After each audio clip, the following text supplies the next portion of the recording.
Nerds, this week we are going to be reviewing a manga, and not just any manga, it is the classic Hunter x Hunter.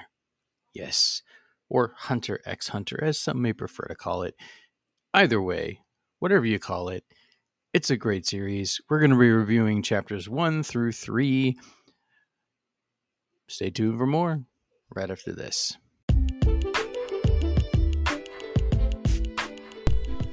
I'm Richard. And I'm Will. And together we're The Irreverent Nerds. Bum, bum, bum.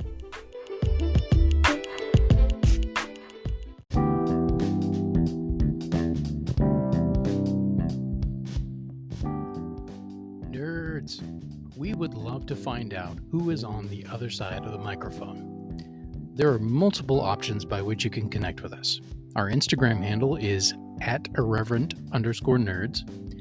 We are on Facebook and YouTube as simply The Irreverent Nerds. Makes sense, right? And of course, we are on your podcast app.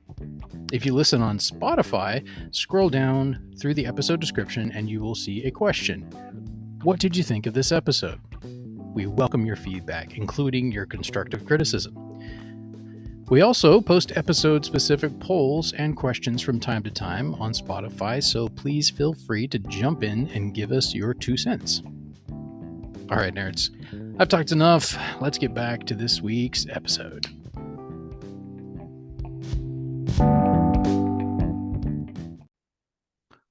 Oh, nuts! What's up? Nerds. Don't fall asleep on me, Will. We haven't even started yet. Yeah, I'm drowsy tonight. I really enjoyed reviewing our topic. Reading our topic tonight. Let's hope I can stay awake during the actual review. I feel like we slowly wake each other up, especially when it's something we both enjoyed. I think so. So this is comic book / manga week, and this week we are doing a manga, and we're gonna jump right into it because that's what we do, at least. Yeah. Anyway, Hunter. Now, I've heard this pronounced different ways. Hunter x Hunter, or as is more popularly known, Hunter x Hunter. I don't know if it's supposed to be Hunter x Hunter, Hunter x Hunter, or just Hunter x Hunter. Do you know? Is it more popularly known as Hunter x Hunter? I've heard other people call it that. I have a friend who's big into anime. He calls it Hunter x Hunter. I have 2 friends that like anime, and they both call it that. But that's more of you read it and you're like, oh, well, yeah, it's Hunter x Hunter. But then they're like, no, the people in Japan call it, they would have a different word for it, but it's just Hunter x Hunter. Right. The X is silent. I was corrected on that some time ago. Well, actually, I'm looking at the Wikipedia entry right now, and it says it is stylized as Hunter x Hunter, but is pronounced Hunter x Hunter. So right, it is Hunter x Hunter. Well, what is this thing? Well, it is a Japanese manga series written and illustrated by Yoshihiro Togashi. It has been serialized in Shueisha's Shonen Manga Magazine Weekly Shonen Jump since March 1998. Wow, it's 25th anniversary. What do you know? Boom. Well, we already passed it technically, but it's the 25th anniversary year. So, hey, that works. Let's see. According to Wikipedia, although the manga has frequently gone on extended hiatuses, however you pronounce that, since 2006. Its chapters have been collected in 37 tankobon, I don't know if I'm saying that right, tankobon volumes as of November 2022. The story focuses on a young boy named Gon Fries. I don't know. I'm probably not saying this right. Fries? Good luck with that. Fries? Yeah, Gon Fries, who discovers that his father, who left him. We have not watched the anime. If you can't already guess, or at least I have not. So I don't know how they pronounce it in the dubs or whatnot. But yeah, I don't know. We're gonna give it our best shot. So Gon Fries discovers that his father, who left him at a young age, is actually a world-renowned hunter, a licensed professional who specializes in fantastical pursuits such as locating rare or unidentified animal species treasure hunting, surveying unexplored enclaves, or hunting down lawless individuals. Gon departs on a journey to become a hunter and eventually find his father. Along the way, Gon meets various other hunters and encounters the paranormal. Dun, dun, dun. My turn. Yes, sir. So, Hunter x Hunter was adapted into a 62 episode anime TV series by Nippon Animation. Do you think that's Nippon or Nippon? I think Nippon sounds a little better. Okay. And directed by Kazuhiro Furuhashi, which ran on Fuji Television from October 1999 to March 2001. 3 separate original video animations, OVAs, totaling 30 episodes, were subsequently produced by Nippon Animation and released in Japan from 2002 to 2004. A second anime TV series by Madhouse, excuse me, I had to yawn, aired on Nippon Television from October 2011 to September 2014, totaling 148 episodes, with 2 animated theatrical films released in 2013. There are also numerous audio albums, video games, musicals, and other media based on Hunter x Hunter.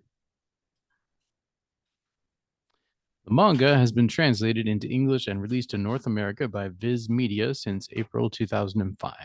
Both television series have also been licensed by Viz Media, with the first series having aired on the Funimation channel in 2009, and the second series broadcast on Adult Swim's Toonami programming block from April 2016 to June 2019.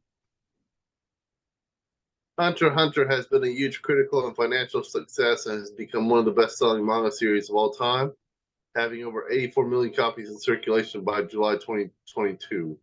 That is quite impressive, I must say. All right, on to the synopsis. Looking at the setting of this manga, hunters are licensed elite members of humanity who are capable of tracking down secret treasures.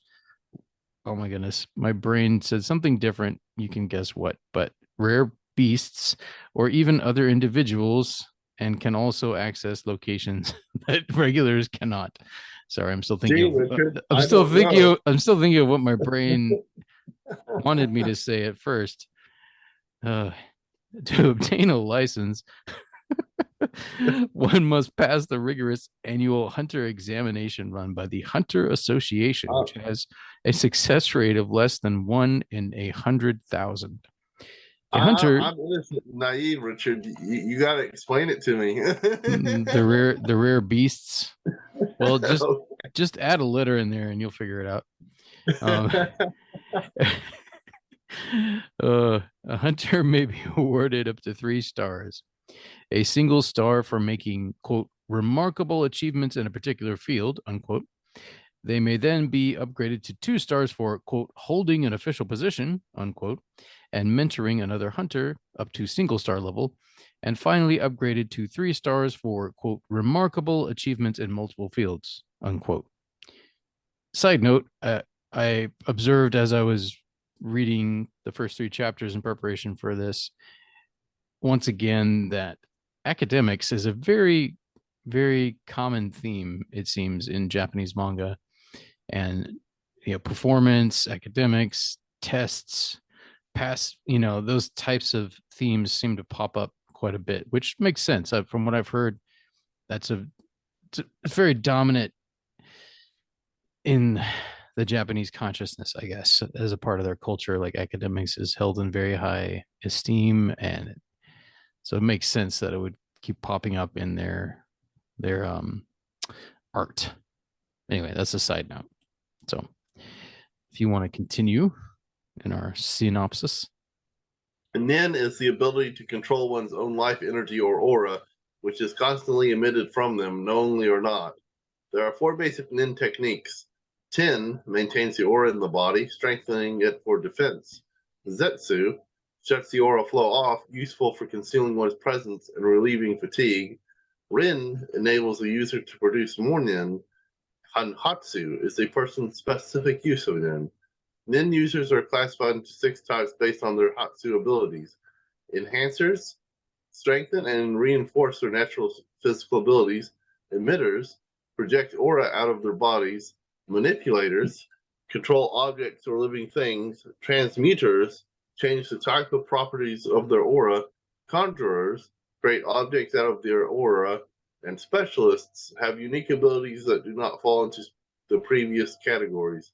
A NIN user can enter into a contract where, by pledging to follow certain limitations, their abilities are strengthened in relation to how strict they are.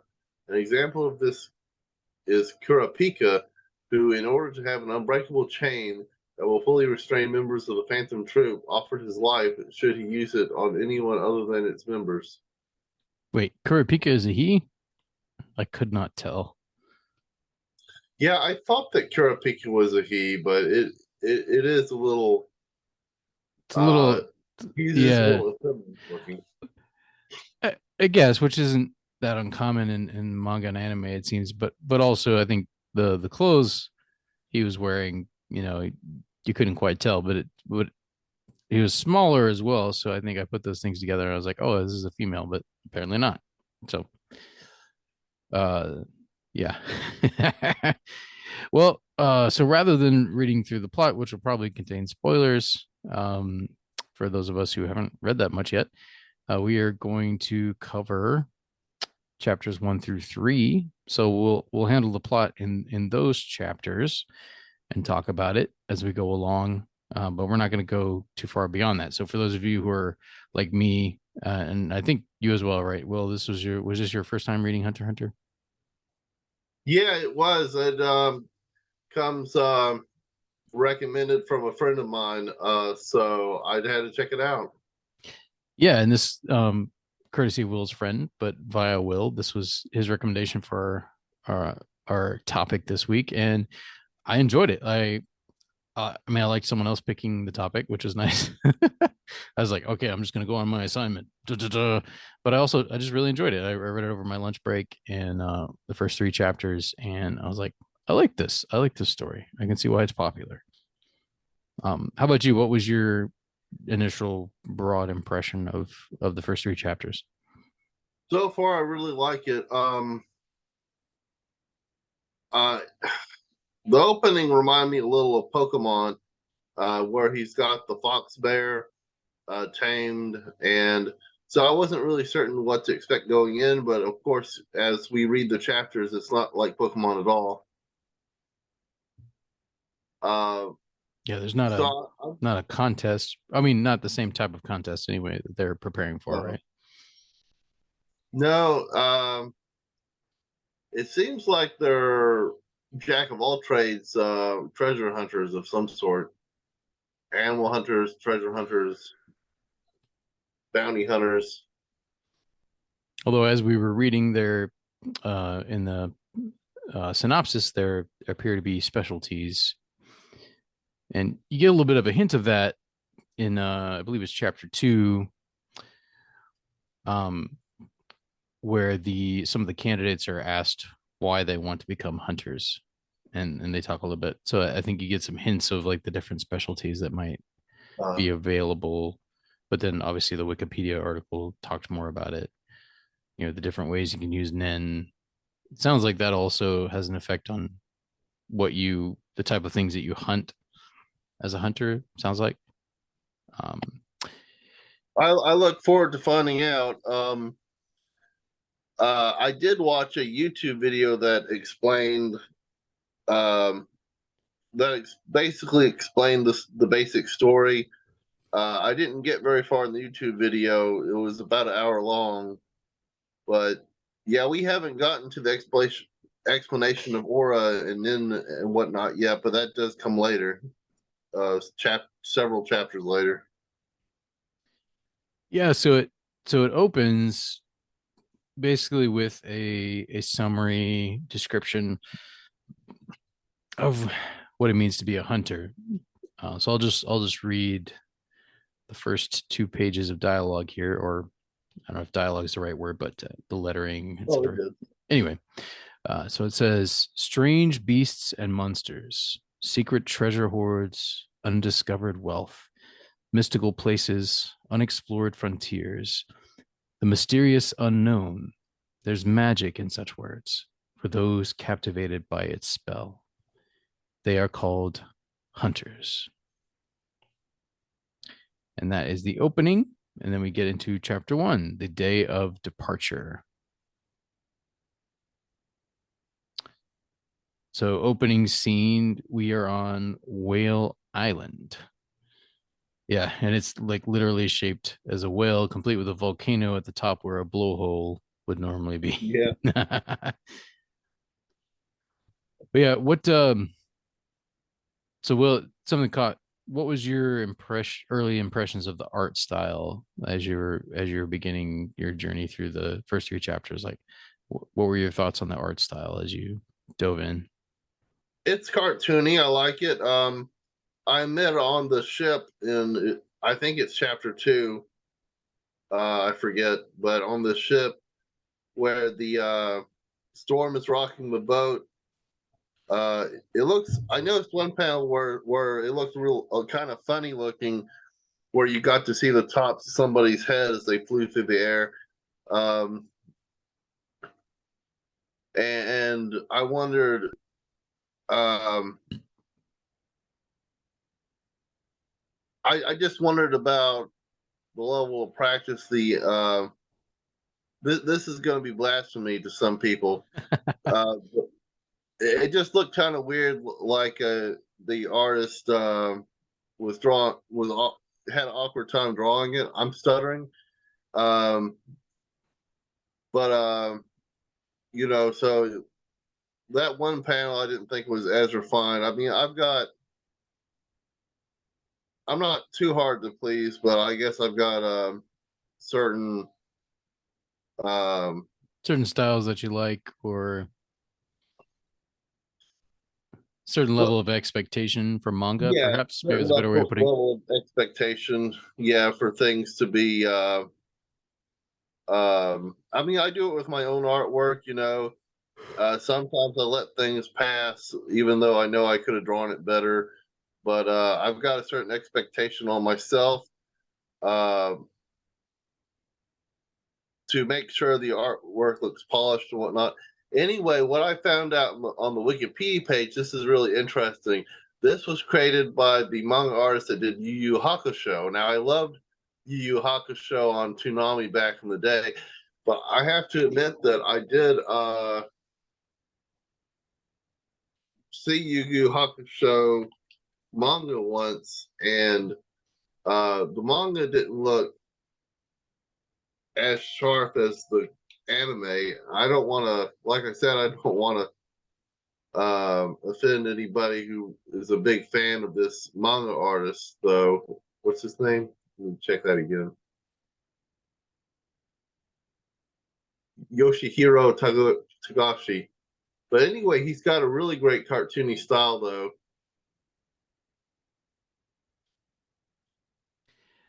Yeah, and I think I'm still I had to get used to because I've been reading more American comics of late, so I had to readjust back to the right to left, even within like top to bottom panels going right to left. I had to get used to that. But no, like I found the action, like the movement within the panels relatively easy to follow.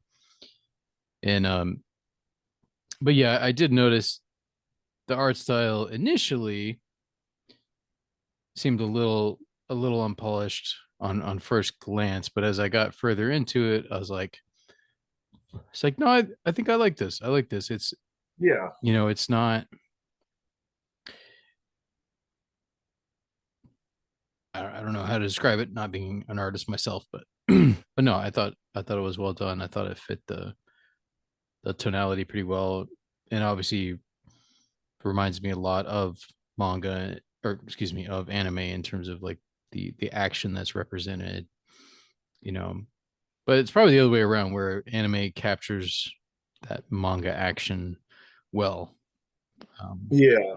it translates well, we'll put it that way. But story wise, it opens with Gon, our main character, fishing way up in a tree, and we don't know initially what he's trying to catch, but it ends up being something very big.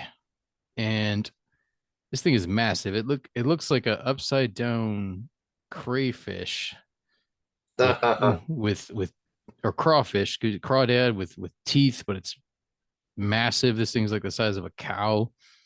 He catches it and somehow is able to carry it back to his village, where we find out that he was attempting to do that because his aunt had told him that if he could catch that fish, this apparently is a famous fish. They call it the old master of the swamp, and no one else had been able to catch it up to then. And his aunt had told him, I guess he'd been bugging her about this, like, hey, if you catch it, then you can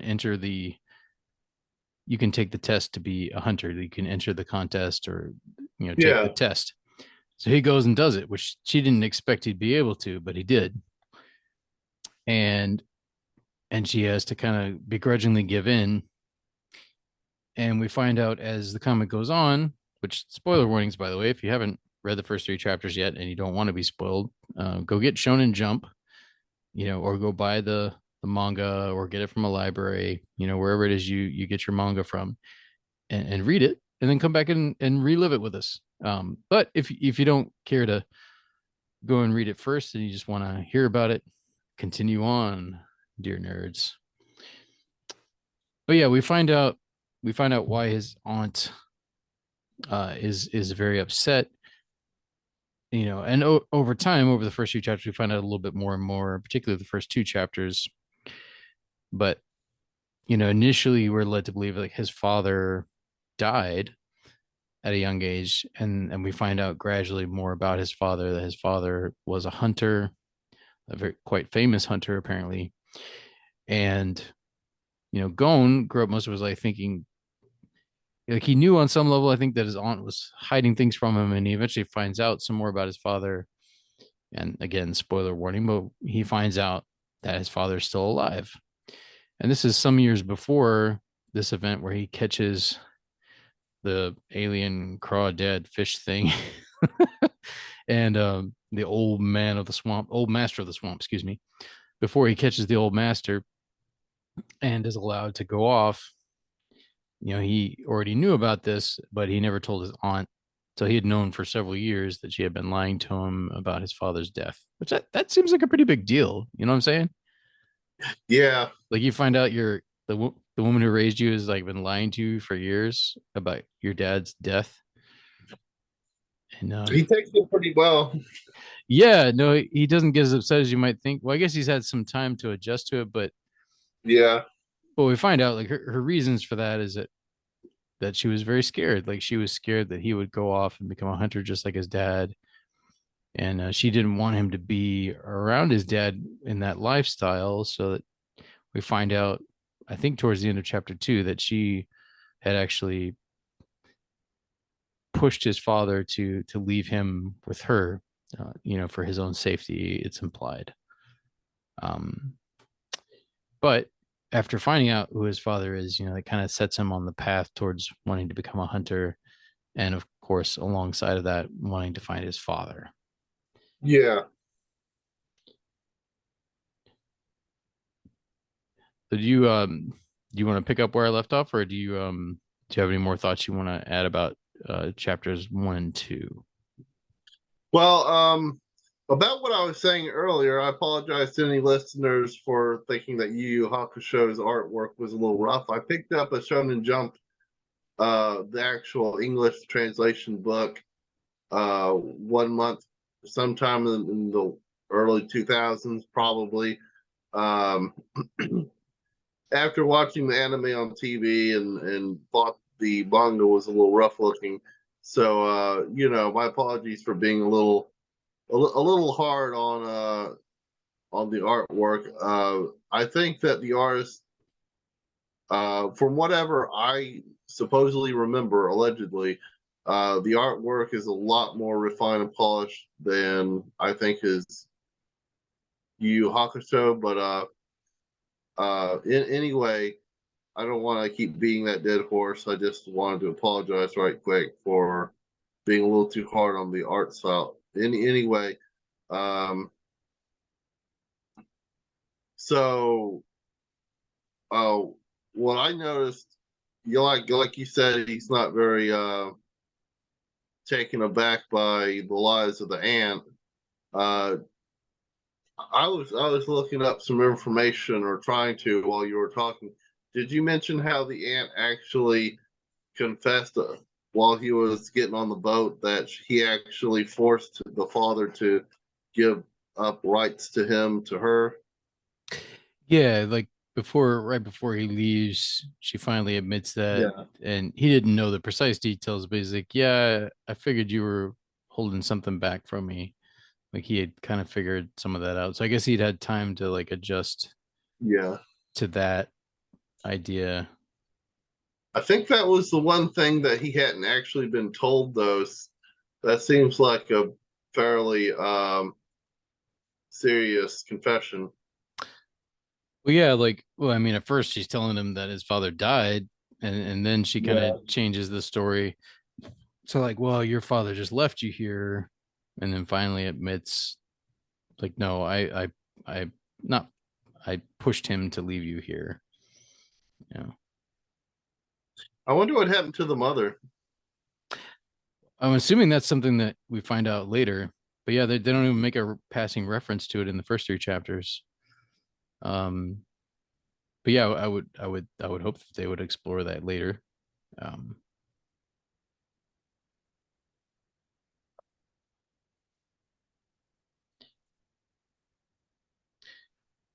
so anyway, like chapter one is essentially like him preparing to go and talking with his aunt and and then chapter two is about his journey getting underway, and he gets on a boat with all the other hunter hopefuls or hunter hopefuls. Yeah.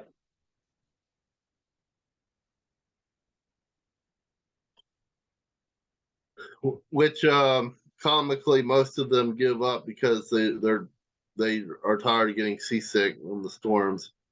Yeah, and they also don't figure out, which, to be fair, like the three that remain don't necessarily, they kind of have some idea, but the other candidates don't really figure out that this travel on the boat is actually part of the test. Like the test is already underway, and that the captain, who later reveals this to Gon and to the two other top, there's three candidates, that this is part of the test, and like when all the other candidates are given a chance, they bail out and go to the nearest island, or at least they try to get there, rather than continuing to face the heavy storms on the boat to try and get to the testing site, the official testing site for the to join the hunter ranks. But yeah, we find out that this is part of the test, and only three remain. So we have Leo Rio, Gon, of course, and someone we already mentioned, Kurapika, who apparently is also Yeah.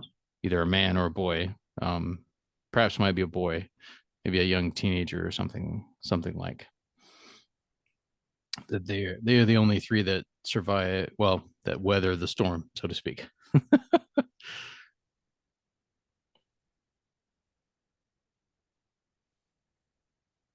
I'm I do have to say, you mentioned some of the storm panels. I do have to say that I really like the initial depiction of the nasty storm with all the waves. Like, yeah, that uh, was cool, it's really actually. it's really cool, and it reminds me actually of a music video, believe it or not, by this group called Yellow Ostrich, entitled Whale. It just reminded me of that, but it also reminded me of this movie. Like just now thinking about this, there's this movie called Finding Neverland, with Johnny Depp and Kate Winslet, and there's a scene, Yeah. like he plays J.M. Barrie, the creator of Peter Pan, and there's a scene where they're reading or pretending to be the characters, and then you kind of get transported to this depiction of, Captain Hook's boat, and they're in the midst of a raging sea, and you have these, like, it's almost as if you were on a stage set or a theater set, where these all these moving waves. So this kind of reminds me of that, where, yeah, but yeah, it's kind of a cool Yeah. choice, I thought, for depicting especially in just like, you basically got black, white, and gray are your only colors that you're working with. here, so I thought it was pretty well done. I'm trying to look at the manga while we're talking, but I can't remember what the website for Shonen Jump is. Yeah, I've got it here now. I'm kind of sorting through it as I go. Oh, Is it viz.com? I don't know. I have the app, so I'm not sure. Right. Well, the app's on my phone, but I'm using my phone for Zoom. I like this captain here. He's this captain's kind of low key. Like he's weathered the storm, but then the dude's like red nosed because he drinks so much, and he's like drinking as he goes along. But then you find out that he's involved in the vetting process, so like his role is more serious than you think it is at first. Okay, I didn't realize that's why his nose was red. I assume so. I know people that drink a lot, like alcoholics, do have that issue. So I'm assuming that's what it's a reference to, but it might have also Okay. just been a stylistic choice. But yeah, but that is something I think a feature of people that drink too much sometimes have they're flushed basically. Their face is kind of flushed.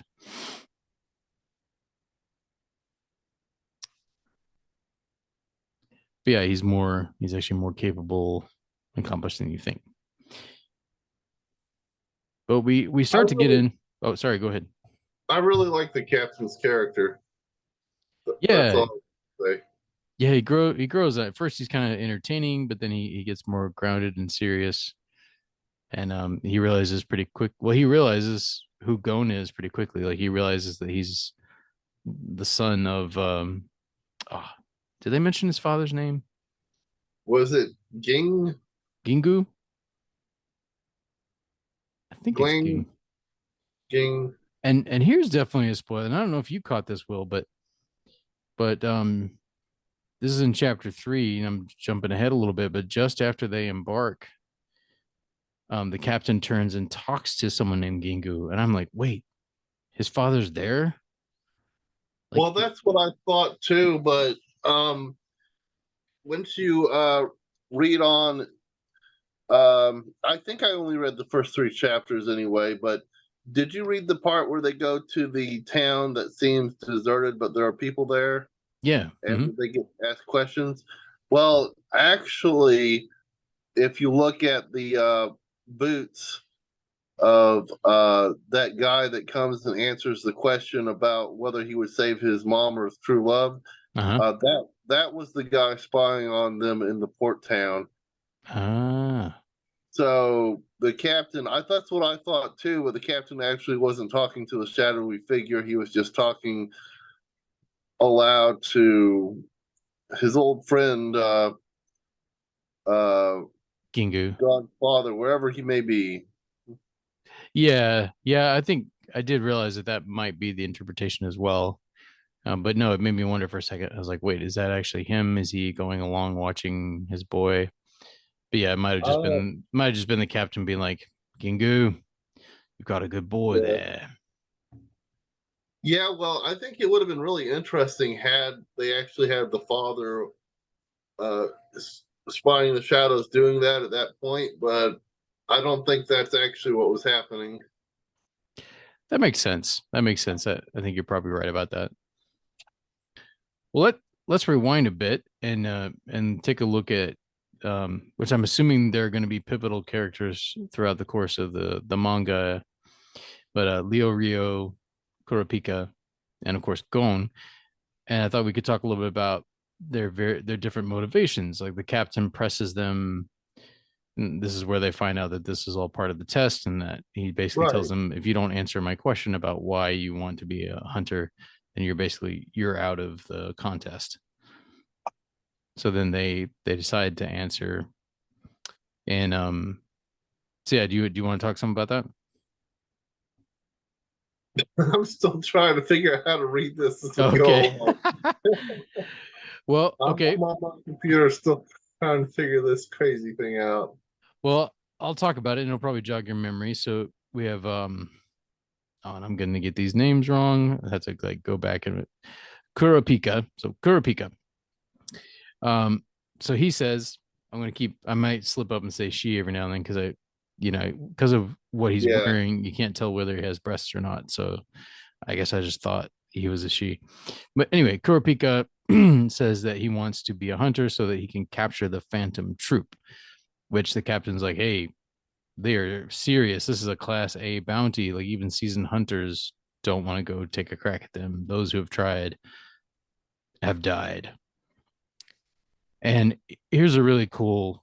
There's a handful of little quotes like sections here. I was like, I like this. But Yeah. Kurapika's response is, "I do not fear death. What I fear is that my rage will one day fade away." I was like, "Ooh, that's a good character moment right there." Yeah. It's like he's angry obviously because they apparently have wiped out his family, this Phantom Troop, and he wants vengeance, and he's afraid that one day his desire for vengeance will wane. So like, it's interesting. It's an interesting character moment there. And the other guy, I want to talk about him, Rios Leo, whatever is Rio his Leo, name yeah. is. Mm-hmm. Or no, excuse me, I got it backwards. Rio Leo is what Kurapika calls him, Yeah. and he gets upset, but his name is Leo Rio. He just wants money. Yeah. Well, see, that's actually something to talk about because he says that. He's like, money is what gives you power. I just want money. He says that, you know, but I feel like he's a bit of an onion where there's some layers to peel back there because Yeah. we see pretty quickly afterwards that that's not all he cares about. I think it's fair to say that. What did you think? Well, yeah, I think there's more to him than meets the eye. He did say,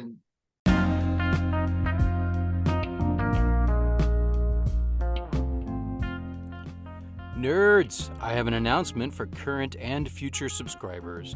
We have lowered our price. Now, for only 99 cents per month, you'll get access to one brand new bonus episode released on the first Friday of each month, our full back catalog of bonus episodes, video versions of select regular episodes, and more.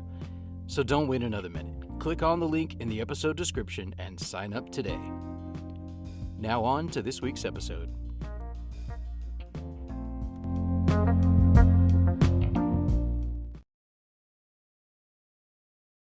One. Hey, we're back. Sorry, we got interrupted there. But we were talking about Leo Rio, and Will, you're about to share whether you feel like there's more to him than meets the eye based on first "There's impressions. more It's like than meets the first eye." first two impressions, he's like reading a porn magazine, Yeah, you and caught that too. yeah, and then he says that he's only in it for the money because he can buy cool cars and stuff like that. So, but is there perhaps more to him than these seemingly shallow pursuits? Possibly. Well, he did save Gon from going overboard on the ship. Yeah, yeah. So like that's I feel like that's a pretty important character moment, and they even take a moment to reflect on it because like and I keep getting the other guy's name wrong. Kurapika. He and Kurapika Yeah. have a disagreement, which they then take outside to resolve through fighting. But as they're about getting ready to fight, like the storm, a swell hits the boat and like cracks the mast or something, and then just about knocks somebody off the boat. And the guy's about to fall off the boat, and the two of them stop their fight and go to help him. So yeah, I feel like that's pretty important. And then of course Gon jumps in, and the three of them end up not planning to necessarily, but they end up working together to save. Let's see, what's his name? Katso. Katsu is a background character who has been glorified by having an actual name. Yeah, I know. I was like, is this guy going to be important later? Of course, you never Nope. know. You never know. But I do feel like the three of them working together is definitely a foreshadowing. I have a feeling they're going to be a team later. I may be wrong about that, but that just seems to be what he's pointing towards at this point. That these three are all going to become hunters, and they'll work together at different points. I feel like. Yeah. Yeah, I believe that's what we're heading towards. According to the YouTube video I watched that tried to sum up the entire series. Um, yeah, they go on to form a team. There's a fourth member that eventually joins them. Um, Okay, but is that the guy that Gon ran into back on his island? I wonder, because of him. no, No, I'm sure that character is important and will appear again, but um, I don't know when that character appears again. me neither. Which why would we? We've never read it before, so. But yeah, but I like the character development that's happening so far, and the initial impressions of the characters. They're all very well defined, and they're distinguishable. Obviously, both physically, but also in terms of motivations, potential motivations, and how they act and react. Both Gon, Kurapika, and Leo Rio, are distinct, which that's important. I feel like if you're going to have three characters, there need to be some distinctives of personality. It could be body type, personality, powers, abilities, what have you. If you have too much, you know, monolithic characteristics between characters, it can get hard to follow or even care about. I feel like Yeah. you need some conflict, you need some differences between the main characters, I feel like. So for our audience members and me who don't know what monolithic means, could you explain that? Oh, well, I guess it's just like if you had say if all three of the characters were like Gon, or if all three of the characters were like Leo Rio, they'd be Oh, I got that point. Yeah, I just didn't understand. their traits would be monolithic and in the sense all the same, or maybe homogenous would be a Oh, better way of putting it. Homogenous, the same.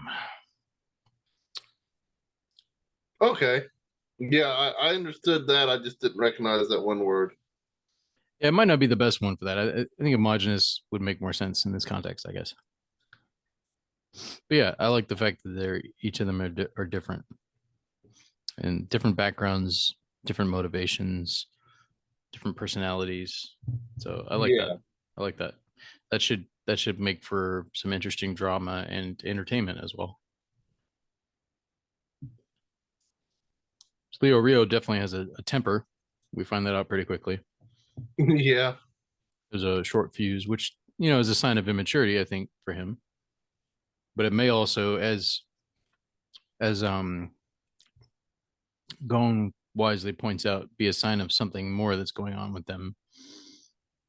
Because the captain, as they're running out to go have their fight or walking out to go have their fight, like he's about to ready to, cut them out of the. But Gon is the one who stands up and says, "Better let him go." And he says something, another quote that I really love from this, and I think honestly, like this is one I'll probably take with me from this. I feel like it's really important. Um, he cites his aunt Mito. He says, "Quote: If you want to know a person, find out what makes him angry." Unquote. Wow. Yeah. And he says that to the captain, and he says something serious is bugging those guys. They need to work it out. So, like, even for a young man, which I'm not sure exactly how old he is here, I don't know, maybe 13 ish, thereabouts, 12, 13, 14, kind of in that range. They don't say for sure. But yes, maybe some wisdom beyond his years. But I like that because there's some real truth to that. I think find out what makes someone angry. Honestly, as I was reading it, I was like, damn, that just now I got to take a moment of self reflection here. What makes me angry? Why does it make me angry? What does that say about me? Yeah. How about you? Were there any quotes that really stuck out to you throughout it, or moments, perhaps any moments? Yeah, well, as far as quotes, I think the one that stood out to me more so was the earlier one where Kurapika says that he is more worried about uh, his rage dying down. I wouldn't, of course, I don't feel that way about rage, but uh, you could also apply that to passion for something.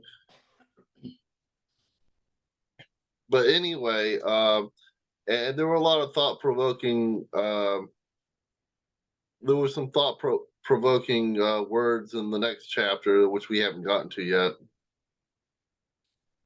Yeah, which probably move to it shortly here, so we won't have all day to talk about this, but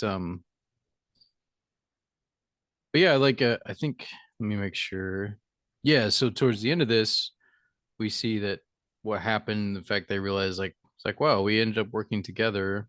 You know, we both grabbed Gon because Gon was he like jumped over the edge, like he was about to jump into the ocean to save this guy, and they grab his feet, and thankfully he's able to grab Katsu as well and save him. Yeah. But it's all instinctive and it happens very quickly. But in the aftermath, Rio Leo and Kurapika reconcile and they forgive one another. And it's like, and the captain just laughs. He's like, "What a pair you are, arrogant, single minded, but I've taken a liking to you. And since I'm in such a good mood right now, I've decided to drop all three of you at the port nearest the exam hall." And thus ends chapter 2.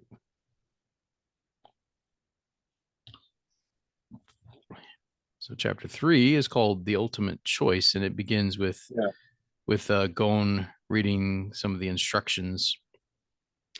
And basically, it's like, hey, you got to figure some of this out for yourself. We're going to point you in the right direction, but you got to figure it out. That's part of the test. You got to figure out first thing where your test is going to be. So what did you think of the captain giving Gon a little extra leg up? About the pine tree? Yeah. Well, I'm really confused about that because um, how would, without that hint that they should go towards the pine tree, how would any of the testees know where to go to find the exam hall? I mean, there's a map and a bus schedule, but they mentioned how the buses were attacked and nobody actually made it to the exam hall. Yeah, it's a good question. Like, does he do that with each batch? Like when he's narrowed it down, does he tell one of them? Is that a common thing with him? Does he tell one of them, hey, go up to that pine tree? Like, I guess you're right. did he assume that Gon would tell the other two? Was that a little bit of a test for Gon as well? As like, is Gon gonna tell this to the other two and give them the same advantage, or is he just gonna go run off by himself? Which very quickly Gon tells them about it. Like he doesn't hide it from either Kurapika or Rio Yeah. Leo. So maybe that was part of the test too, on some level. You're probably right. That was probably insider information only shared to people the captain thought passed his part of the test. Yeah, and then maybe he just leaves it up to them whether they share it with anyone else, assuming there are other Yeah. candidates at that point, which I'm sure there were some times where there was only one left, I would imagine, by this point. But in this case, you have these three plus somebody who appears to be an interloper who like snuck along, like you were mentioning, like snuck along on the journey and was like hiding, who we meet a little later. But I think it does say something about Leo Rio, like initially, like he's not willing to trust what the captain says. He wants to do what he thinks makes more sense until he hears some other people talking about how the buses were a trap and that they always Yeah. catch. What did you say? They weeded out a lot of stupid rookies, that's for sure. The other guy was saying. So suddenly he decides, hey, wait up. I'll come with you. You guys need protection. I'll keep you safe. Yeah. So what are your thoughts on like as they enter the what they what appears to be an abandoned city at first. I was a little confused about where the people suddenly came from. It made me wonder if it was a ghost town and they were ghosts, or Hmm. if they just suddenly just came out of their houses on that second. But they don't appear to be ghosts. I mean, there are some doors along the way, so maybe they all came out of the same door. Perhaps the one that they point them back towards later. But yeah, you don't know for sure. They just pop up all of a Yeah. sudden. And what's up with it? So I recognize them a bit. The masks that the old lady, but then and she's holding some kind of staff. And everyone else appears to be wearing a mask, and it reminded me of some things in Miyazaki films, like I think Spirited Away in particular reminded me a bit of some of the some of the spirits, like just the design of their face. Okay. It reminded me of that. I don't know if that's a Japanese motif that they're invoking there, like a mythological motif, or if it's just a coincidence that they happen to look similar. I don't know if you have any insight on that. No, I don't. But that makes sense since they seem to appear out of nowhere. Whether they're ghosts or not, maybe if they're not real ghosts, maybe they were just mimicking ghosts. Maybe the masks are just meant to remind people about that, the paranormal side of things. I don't know. Oh, maybe they're the spirits of all the hunters that died trying to win in the past. They're like stuck there in this city now. Who knows?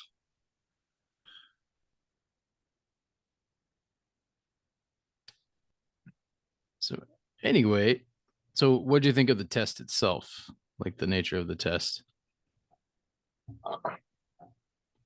It was well, I liked it. It was very a unique answer that a third choice was to remain silent. I didn't even expect that as an outcome, so they got me there. Yeah, no, that took me by surprise a little bit too, because it is. I mean, she gives a moral quandary that like there's no good moral or ethical answer to. It's like it's the terrible choice, basically. Like it's like if you were forced to save, what's the first one? Either your mother or your true love. Which would you pick? And then later, it's like if you have a son and a daughter, and you're forced to save one of them. If you could only save one of them, which one will you save? Like, so it's like that terrible choice that there is no right answer or good answer to that kind of question. Right.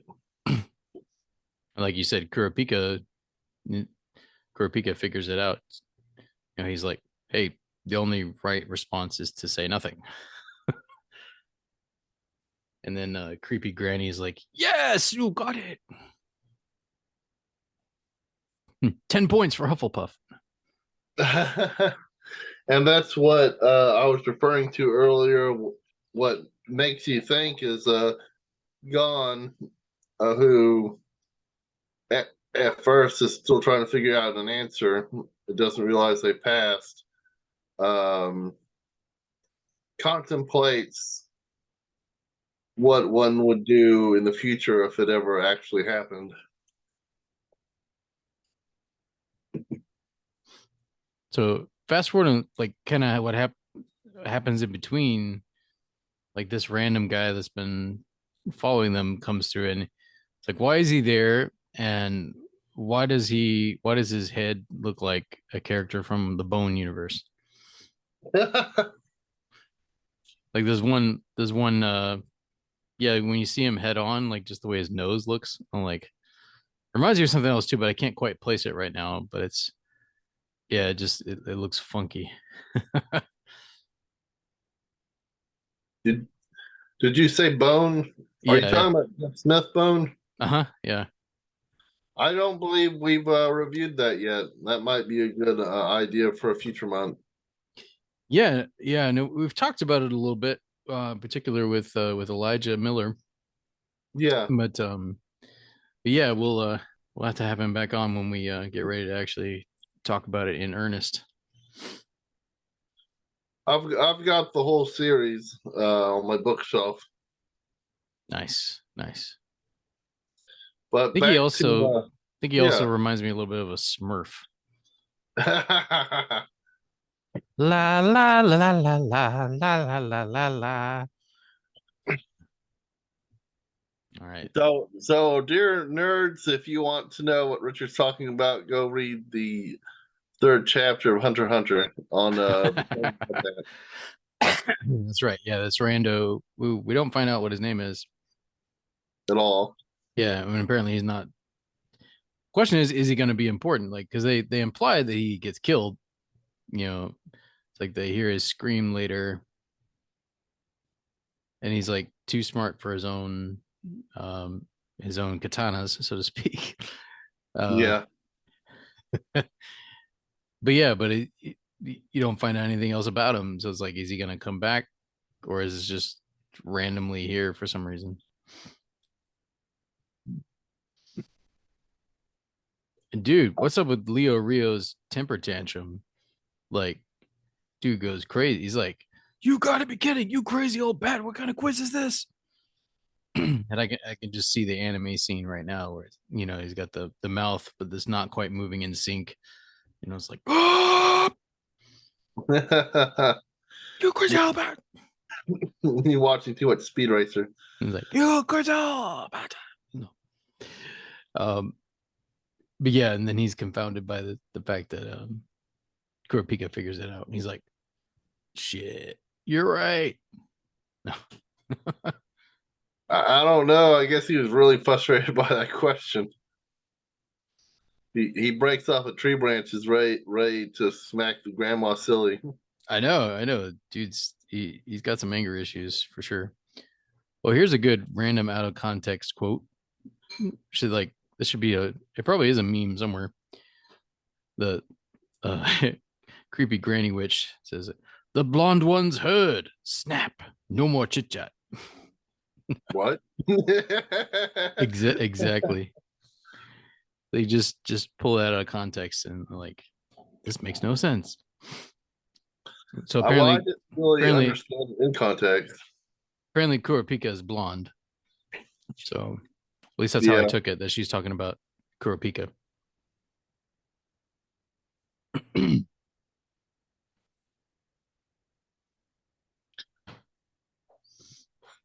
What were they? Are they saying Kurapika heard the scream, or what did he hear exactly? I think it's a little more abstract than that, but yeah, kind of like she's sorry, I keep calling it. He is listening, kind of thing. I guess Oh, okay. like he's the only one listening, kind of thing. And then later he also stops Leo Rio from striking the. But interestingly, the old lady doesn't do anything to punish Leo Rio. Like she allows him to go through with the other two, even though he was about to crack her skull open or try to.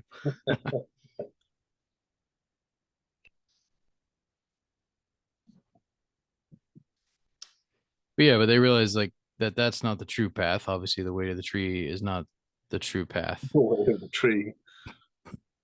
And then they give them a side door that is, at least they're telling them anyway, is the real path, and that is how they're walking down that, and that is how chapter 3 ends. Let's show them what's behind door number 2. Dun dun dun dun dun dun dun. Okay. But I like obviously I like what Kurapika figured out, but I also like how Gon reacts. He doesn't say anything until the end, and then he talks about how, and he's also right, according to the old lady. He talks about how the two questions are, they're kind of a precursor to a hard question that you may face one day as a hunter. It's like it won't be about which is correct, he says, but about what's truly in your heart when the chips are down. And the granny says, "Yes, the lad has perceived the essential point of the test. What's abstract now may be cruel reality later. One must be ready for such crossroads in life."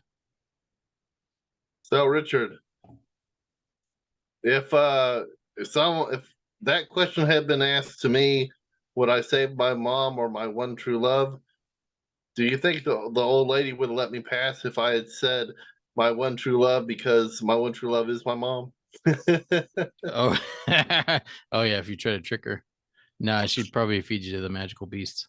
It's like, go Yeah. over there, be eaten. You cannot trick me. Uh, or she'd be like, oh, gross. Now go. Be fed by the magical beasts. Be fed to the magical beasts. Uh, there's some unhealthy codependency there, son. Well, I didn't mean it in that way. This How, isn't Alfred Hitchcock's Bates Motel. oh man, I finally watched Psycho for the first time a couple months ago. Yeah, my wife and I watched it together, and yeah, I finally saw it. And I didn't realize how early in the movie that the infamous shower scene happens with all the stabbings. I didn't realize that it happened so early. I was like, oh, that's interesting. I thought that was like the climax of the film, and apparently not. I thought that character was important. Yeah, I mean she is, but apparently only to the first third of the movie. I mean she hovers Yeah. over some of the rest as well, and but anyway, not going to give anything away to those who have not yet visited Psycho. Obviously, I've seen a lot of other Hitchcock films, but that is one that I had not seen yet. It's not my favorite. Like having seen it now, I was like, no, actually, I know it's the one that gets the most attention typically of his works, but I think he's got some other movies that are better. Honestly, Rear Window, I would say, is better. The Man Who Knew Too Much, and even Vertigo, I would all rate those higher than Psycho personally. Um, but then maybe part of that is simply because you hear so much about it that I probably already had in my mind like some of the plot points and didn't even realize they were there. But it, but it did seem that some of the things, and again, maybe this is just because it's such a part of the cultural zeitgeist, but like some of the things, even the ending was somewhat predictable to me. I was like, oh, I had sort of figured this out already. Um, not quite the way, there's still a little bit of a twist, but like, um, but again, that's probably because it's been out for 60 years Yeah. and I'd already heard so many elements of it that it just wasn't able to surprise me in the way that something I'd never heard about would do. Anyway, yeah, you guys got that for free. My little 3-minute review of Psycho. We haven't done much horror on this podcast. I think the closest we've gotten is sci-fi horror. Well, maybe we can do something during October. That reminds me, yeah, actually, I was planning on that, which I needed to talk to you about. On doing some horror during October, so I'm glad I reminded me of that, and you and you, but yeah, no, we are gonna cover some creepy stuff in honor of October. So yeah, we gotta. Ooh, I thought of a potential good one to start off the. Yeah, I'll talk to you about it off air though, because Okay. yeah, I don't want to spoil anything just yet because we're not there yet. That's next month, so we're only halfway through this month's episodes. Don't give anything away, or do I? No. Dun. No. Anyway, maybe give you guys a chance, listeners, if you want to submit a suggestion. Like I've already got a suggestion from a fan of ours for the anime for that month. And this fan might even join us potentially. Well, this is someone you've been talking to. We're not going to name them just yet, but they might join us next month for a horror anime review. Oh, But really? Really? but if you guys have suggestions for our final episode of the month, the movie of the month, something you'd like us to cover horror related, submit them now. Like, DM us on Instagram, or you can give us a voice message as well, and we could play that on next week's episode. It's like, hey, keep sending in your submissions. If we get enough, we'll have like pull them out of a hat or something. And but yeah, we'll have to do something to make that fun. Maybe do like a giveaway contest or something. It's like whoever. Now, obviously, if only one person submits, then they get it by default. But if we have to pull Yeah, out of the hat, then whoever's idea, is chosen will get the some chosen kind of one. special Halloween prize. I got to figure out what that is. Yeah. Well, cool. Look at that, guys. We're doing planning for the podcast while we're recording a podcast episode. So how about that? Multitasking. So anyway, well, we're at the end of chapter 3. So any more thoughts on Hunter x Hunter? Spoiler alert. According to the YouTube video I watched, the Leo Rio goes on to be a Nah, doctor. nah, nah, nah, nah. Yeah, I don't want to hear it. He goes on to be a doctor. it makes all the money, gets a rich wife, a hot red car. I'm kidding. I'm joking. Okay. I was gonna say that's lame. Then he becomes Doctor Strange. No. Wrong kind of doctor. Yeah, but he started out as not a regular doctor. He was a neurosurgeon, but like Well, at, right, at right. least in the MCU, I'm not sure about the comics. I imagine there's multiple iterations of the character in the comics, but he's a doctor. That's the only reason he is a Doctor Strange. At least in the MCU, because he was a doctor. Strange, Doctor Strange to you. Or we're using our made up names. I'm Spider Man. Oh yeah. Like, hey, is your first name Hugo? Wrong universe. That is interesting that there's 2 Doctor Stranges, although not surprising at all, given that DC and Marvel copy each other quite a bit. Why did I not realize that? Yeah, Doctor Hugo Strange in the Batman universe. Yeah, but they always call him Doctor Hugo Strange. They never call him just Doctor Strange. So it just never popped into my head.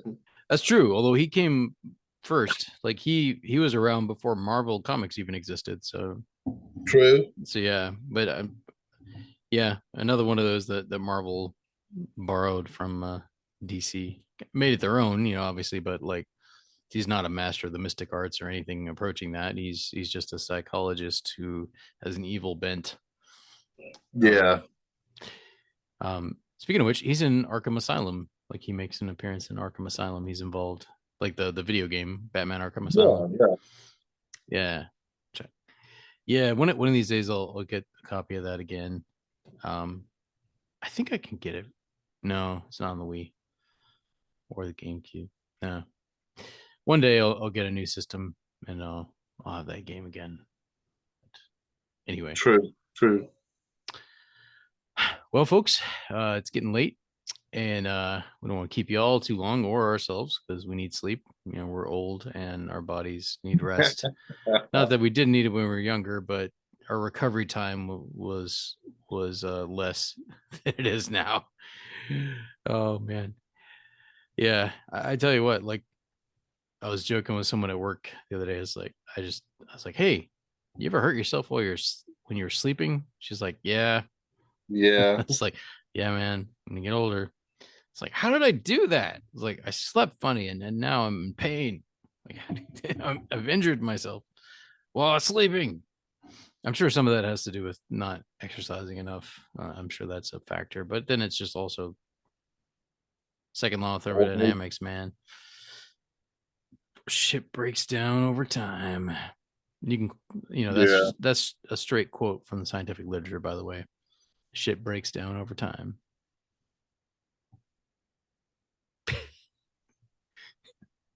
Will's not laughing. I'm laughing on the inside.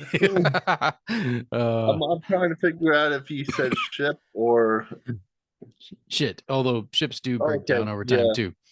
But no, it's like, that's a direct quote from Francis. Was it Francis? Who discovered the second law of thermodynamics? I don't even know. It wasn't Francis Bacon, was it? I don't know.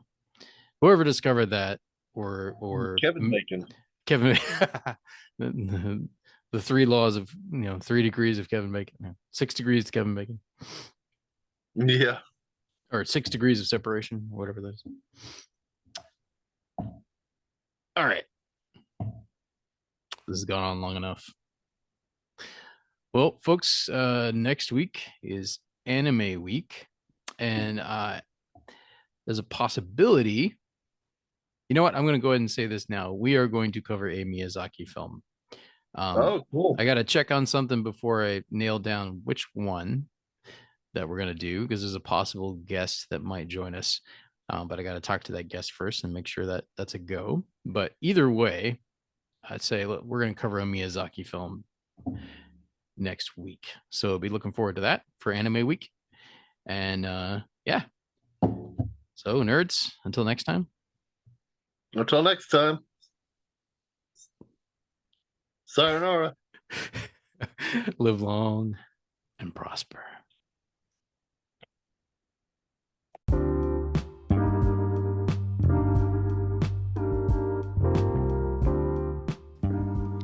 Thank you so much for joining us for another episode of the Irreverent Nerds podcast.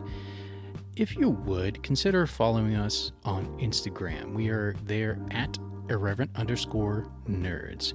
You can also hit us up on Facebook. Just look us up there at the Irreverent Nerds. That's our fan page. We have a YouTube channel as well. Once again, the Irreverent Nerds. Nice and simple, right?